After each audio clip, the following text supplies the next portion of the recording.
অসম সাহিত্য সভাৰ এক ব্যতিক্ৰমী অনুষ্ঠান খুৰীয়া আবেলি বৰগীত দিহানাম জিকিৰজাৰী সত্ৰীয় নৃত্য সংগীতালক্ষ্য আদিৰে মুখৰিত সংগীতাচাৰ্য লক্ষ্মীৰাম বৰুৱা খদন অসম সাহিত্য সভাৰ বাকৰি অসম সাহিত্য সভাৰ সাংস্কৃতিক উপসমিতিৰ সহযোগত শনিবাৰে গুৱাহাটীৰ সংগীতাচাৰ্য লক্ষ্মীৰাম বৰুৱাৰ খদনত খুৰীয়াৰ আবেলি শীৰ্ষক এটা অনুষ্ঠানৰ আয়োজন কৰা হয়।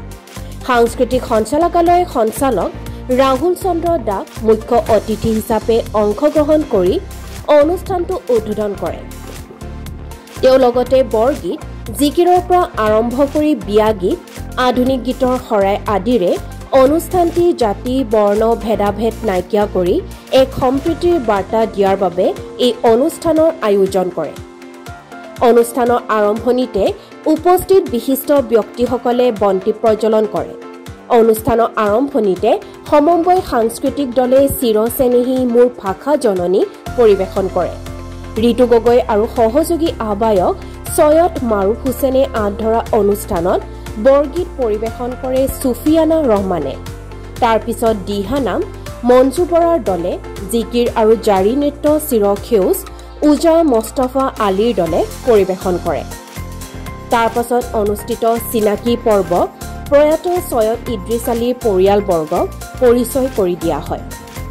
অনুষ্ঠানত থিয় নাম জিকিৰ গীত জাৰি নৃত্য জাজৰি জিকিৰ জাৰি চৰ্চা মঞ্চই জিকিৰ গীত সত্ৰীয় নৃত্য আদি অনুষ্ঠান অনুষ্ঠিত কৰে। অনুষ্ঠানত অসম সাহিত্য সভাৰ কাৰ্যনিৰ্বাহক সদস্য ধীৰেন শৰ্মা সাংস্কৃতিক উপসমিতিৰ কাৰ্যকৰী সভাপতি মিন্ময় নাথ উপ সভাপতি ৰুমি ভূঞা সহযোগী আহ্বায়িকা ইন্দ্ৰাণী বৰা সহযোগী আহ্বায়ক সৈয়দ মাৰুফ হুছেইন সামাজিক মাধ্যমৰ সমন্বয়ক স্বৰ্গজ্যোতি চেতিয়া যুৱ সাংসদ উপসমিতিৰ আহ্বায়ক গৌতম গগৈ কামৰূপ জিলাৰ সভাপতি প্ৰফুল্ল বৰ্মন সম্পাদক অৰুণ মহন্তৰ সহিতে বহুতো গণ্যমান্য লোক উপস্থিত থাকে। অসম সাহিত্য সভাই আজি এই খুৰীয়া আবেলি অনুষ্ঠান আয়োজন কৰি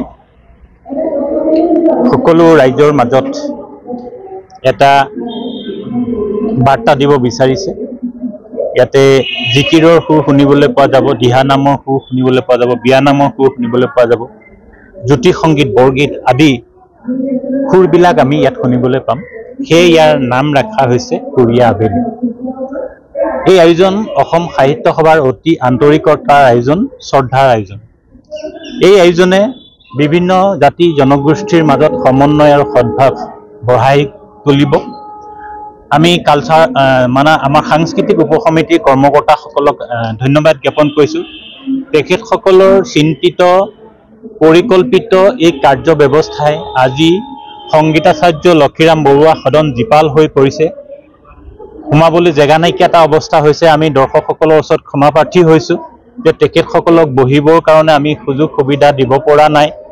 আমি ক্ষমা প্ৰাৰ্থী যে ইমান সংখ্যক মানুহৰ আগমনে আমাৰ আজি লক্ষ্মীৰাম বৰুৱা সদনেই নহয় ভগৱতী প্ৰসাদ বৰুৱা ভৱনৰ চৌহদ আজি উজ্জীৱিত কৰি তুলিছে। মই দৰ্শকসকলক ধন্যবাদ জ্ঞাপন কৰিছোঁ আৰু আয়োজকসকলক ধন্যবাদ জ্ঞাপন কৰিছোঁ।